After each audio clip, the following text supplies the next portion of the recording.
I thought they fought and competed. We challenged them a lot from our last 2 games of just coming out and controlling what we can control, and I thought we did that. We made a team have to prove that they could shoot it from the 3, and they shot the ball really well tonight. So great. I mean, all the credit in the world to Arizona State and how they came focused and ready to play this game today.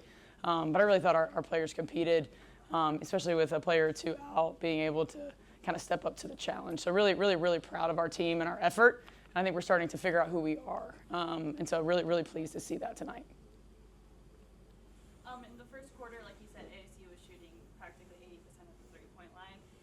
What did you need and want your team to do to limit that, like stop it? Yeah, I mean, again, more credit to them because of how they came out and shot the ball. When you're preparing for a game, you got to kind of choose your battles a little bit of what you're willing to give up early. And, credit to their players. I mean, they have experienced transfers and experienced group. And I've actually coached against a few of them back at other places. So I knew they were capable of it. But I think, too, when we're trying to figure out, what do we have to kind of give or take a little bit, I think we gave them that. We gave them that and then tried to take them away. And then once they were hot, they were hot. So it did make it difficult for us in the second half of continuing. They continue to be hot in the second half. So all the credit to Arizona State. Your last home game was very different. You played a team with only 4 players, 5 at a certain point.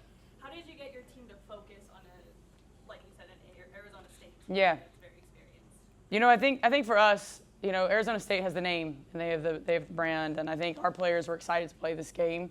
They believed that we could win it, and I think that's what in our first year in establishing our culture, are really, really, really proud of our team and how they focused this week after coming off of a couple losses and being able to really prepare and practice, because that's where it started for us this week. We had 3 really good practices leading into the game, and I know the score is what it is, but I don't necessarily feel that's indicative of our effort tonight.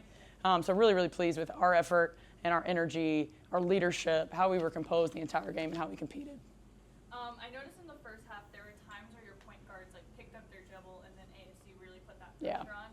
What were you telling your point guards and the other players on the court? Yeah, Arizona State and that style of play that they're going to play is going to be high pressure. They're going to try to get after it. So we just kind of in practice this week try to talk about keeping your dribble alive, not being panicked, have a lot of poise in those moments. And I thought for the majority of the game we did a really great job with that. I thought late, we got a little loose with the ball. But overall, I thought they did a really outstanding job of just kind of handling their pressure and being able to go right at them. Yeah.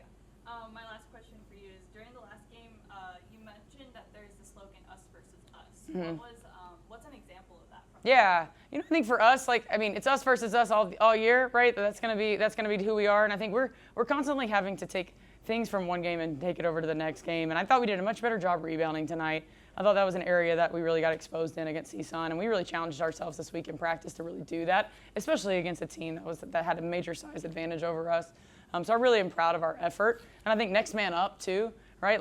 We are who we are in this locker room, and that's who we are. And I think that was kind of our message this week. Our circle and our locker room, that's who we have, and I think that's who we have to continue to pour into each other, and it'll happen on the court for us. But that's what we mean by us versus us. Okay, thank you. Thank you.